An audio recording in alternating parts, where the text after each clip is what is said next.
Javier Mendez believes Islam Makhachev will follow the same path as Khabib and retire at 35 years old. Islam is already 33. Javier also says that Islam will never move up and fight Belal Muhammad. Speaking to Submission Radio, he said he's going to probably do what Khabib did and retire at 35. Well, Khabib did it a lot earlier, but I think 35 is the magic number for these guys. They have that in their head, that 35 is the cutoff point. Some will go over, but I think Islam is already set financially. He's done really well with his money, so I think it will probably be lights out after 35. 100% it's Belal. They'll never fight. That's just the brotherhood. They won't break that, and I don't blame them. They're not fighting for just anything. They do have their loyalty to each other, and Belal is a brother. They won't fight each other. Kamaru Usman gives his take on Joaquin Buckley defeating Colby Covington at UFC Tampa. Usman also responds to Buckley calling him out in his post-fight interview. Yeah, well, you know, it is what it is. I told you, I feel like the hot chick at the bar. Damn, like that. Everybody wants a piece. But hey, it's almost like no one's listening to what I'm saying. No one's getting what I'm saying. I don't care who it is. Shavkat, Belal, Ian, Buckley, JDM, I don't care who it is. One thing that I won't do, because I've done it for so long and too much, which is partially why I'm having to take this layoff, is compete when I'm not ready. And when I am healthy, I don't care who it is. I remember watching the Buckley fight, and like I said, I was drained from the whole card, but I remember watching and I'm going, oh, I like that fight. I like that. I really like that matchup. Covington took him down a couple times. Obviously, me and Covington, we utilized the wrestling differently in how we approach fights. Most people know when I take you down, you're not getting up unless I want you to get up. And so, yeah, it's different. So I remember watching the fight and I'm going, Buckley did great. First of all, shout out to Buckley. He did great for being able to go through a guy like Covington. Like I said, with Covington having that long layoff, I don't know how he's going to show up, but everybody knows as the fight gets later, Covington gets a little bit more comfortable. So it was going to be how quick he was able to get the ring rust off and get going. And it didn't. Buckley didn't really allow him to do that. It looked like there was times where it was back and forth, and it looked like Covington was coming back. So he didn't look bad. Covington didn't look too bad. It just sucks when you get a cut and it's bleeding in your eye. Hey, what are you gonna do? But it seemed like he got those takedowns.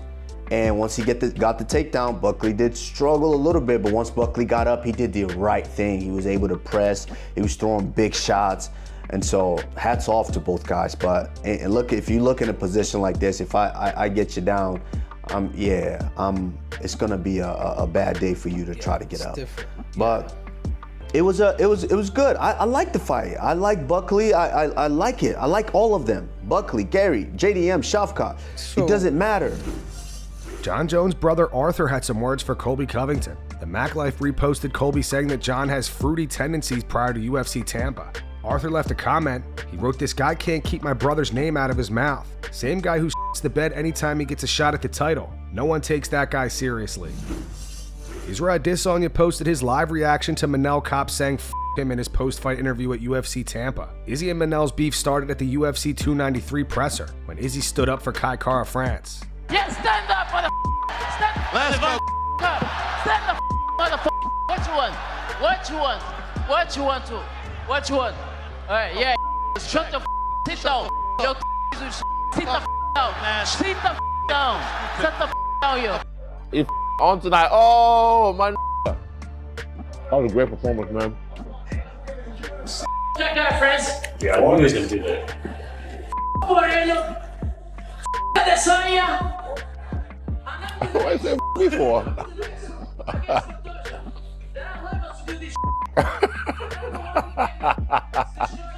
Man, I give this guy all this credit. Like, he's looking nice.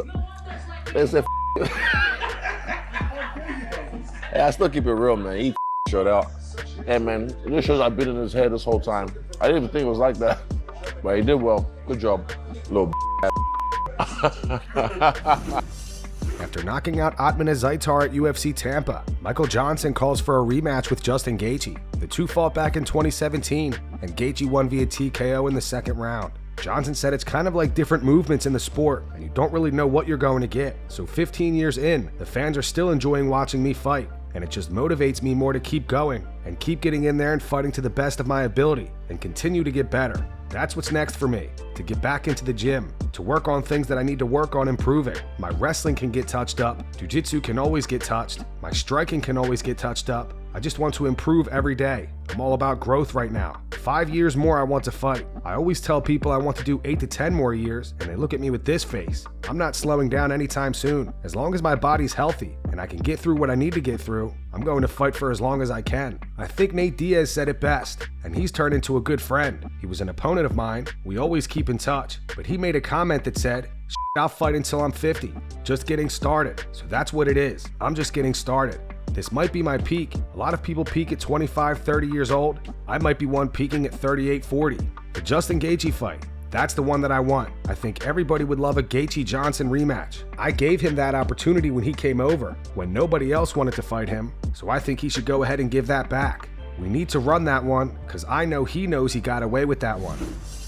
Belal Muhammad reacts to Shavkat Rakhmonov revealing that he had a torn MCL during the fight with Ian Gary. Belal thinks it's an excuse because he didn't look as dominant as people expected. Now we've seen a little bit more. The thing where it gets me, right, is with Shavkat. Him and his team, they always, well, I wouldn't even say his team. I would say DC's the one who said he had a torn MCL. There's always that, right? Whenever there's like, when he doesn't look unstoppable or, untouchable, that's when they say, oh, well, he had an injury. And I hate when guys come off with excuses after a win, right? Even with your king of, Ali's king of the welterweights, Usman, where he had to hit his 30%, right? That was only 30%. That was only me at 30%. I hate when guys do that if they win a fight, because you did what you had to do to win the fight. You don't have to give excuses of why it wasn't a finish or why it wasn't this. It was like, bro, you won. This guy's a tough guy. He's a tough opponent. So don't come up with an excuse or disrespect him like that. And I think for me, I think it's a bigger one, right?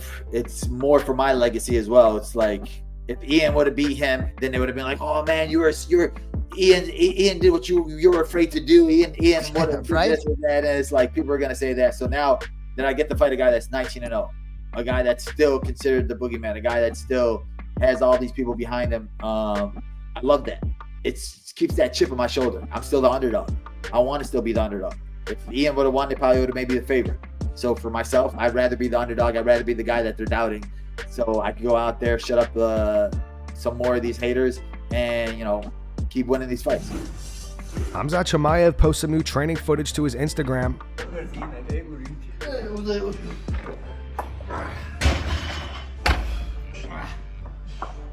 Хорош, пошла жара.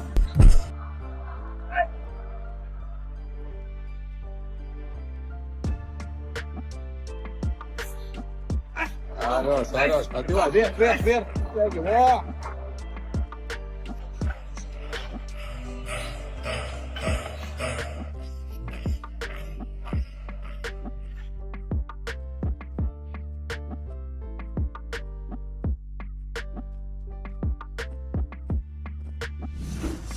Colby Covington went live on Twitch today and responded to questions from fans. Colby says Joaquin Buckley's punches didn't hurt and wants to rematch him. He also goes off on Jorge Masvidal and Belal Muhammad.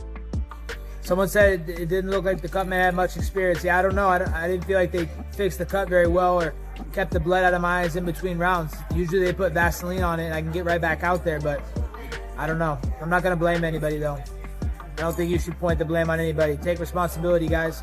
It happens. It was a fluke accident. It's fighting. That's fighting. Fighting at the highest level. What hurt more? Jorge sneaking you or Buckley's hits? Dude, Buckley's hits didn't hurt. I didn't get dropped anything. When I got hit by Jorge in the street when I wasn't looking, he sucker punched me. It's the hardest hit I've ever taken. So, that's the most damage I've taken because I wasn't ready for it, So, it was unfortunate that he did that. That's suck shit. That's coward shit. You look a man in the eyes if you have problems with him and you say what's up, but he can't look me in the eyes because he's scared. It's left holes. Would I ever consider being an analyst? Dude, of course, I would love to be an analyst for the UFC. I think that'd be a great honor. I'd have a lot of fun with it. I'd help, I'd bring back and and ask the questions the fans want to hear. And I have real insight because I've been in there at the highest level, won a world championship. So, yeah, definitely, I'd love to be an analyst for UFC. Anything I can do to help the company. Someone asked if John's bisexual. To be honest, he has some very fruity tendencies. I'll just put it at that. Appreciate all the support, guys. Love seeing these messages. Love seeing the chat so lively and still with me, man. We got robbed, man. We got robbed by a doctor, but doesn't mean that we stop trying. Doesn't mean we keep getting better and come back stronger. Roland, yes, the welterweight title will always be the goal. I still feel like I have the ability to achieve that. You know, Belal Muhammad is nothing special, man. I don't see anything special. He's not going to wrestle me. I'll get up. I'll get him tired. I'll strike him. So I don't think he's a good fighter. I would like to fight him before my career's done. Would I train in Vegas? Yes, I would train in Vegas. Who doesn't want to train in Vegas? Especially because the PI is there. To have the access to the PI, that'd be such a huge advantage for me. You know, God bless and shout out to the UFC Performance Institute. To be able to train there would be incredible, you know? Would love to train at the PI. Who wins, JDM or Usman? I think Usman beats him pretty easily. You know, what's his face? Dilbert was beating him pretty easily, and he got caught in the last round, so.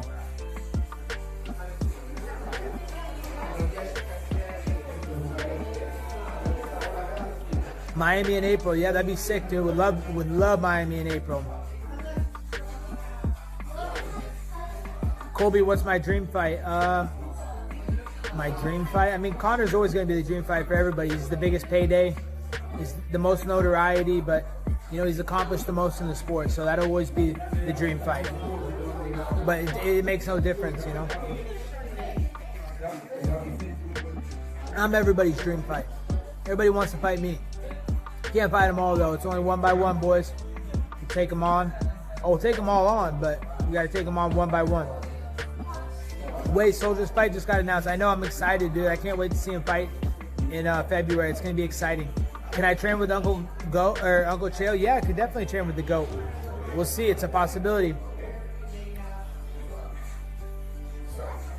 Damn, the chat's so lively. I love to see this, guys. Like, I want to answer everybody's questions, but it's going so fast. I'm trying to find one at a time. I can't obviously access my Wi-Fi because we're in Bahamas, so I'm looking directly off the phone at you guys. What do I want next? I want a rematch, guys. I said that. I agree. I would destroy Bumlaw. He put a pager around his ankle to get out of his last fight and exploded on his toe, so that's why he backed out. Someone asked Atlas Jordan, what did I tell Buckley at the end of the fight? I just said good job, man. But you know, it wasn't over, and I told him good luck on his career, and hopefully I see him again. And that's going to wrap it up for the news. Thanks for watching. For daily MMA news and content, subscribe to Full Mount MMA and click the bell icon to be notified when we post videos. Here are the 3 top comments from last video. The first one's from Shane Vaughn. It says, Buckley giving the crowd a multiple choice on his next opponent was brilliant. The second one's from Kieran7. It says, footage of Conor in training should not be news. And the final one's from Chris Danks. It says, Bilal's lack of self-awareness calling someone else a crybaby is crazy. Those were the 3 top comments from last video. If you want to be featured in the next one, all you have to do is comment down below. And if you missed yesterday's news, click the video on screen right now to get caught up.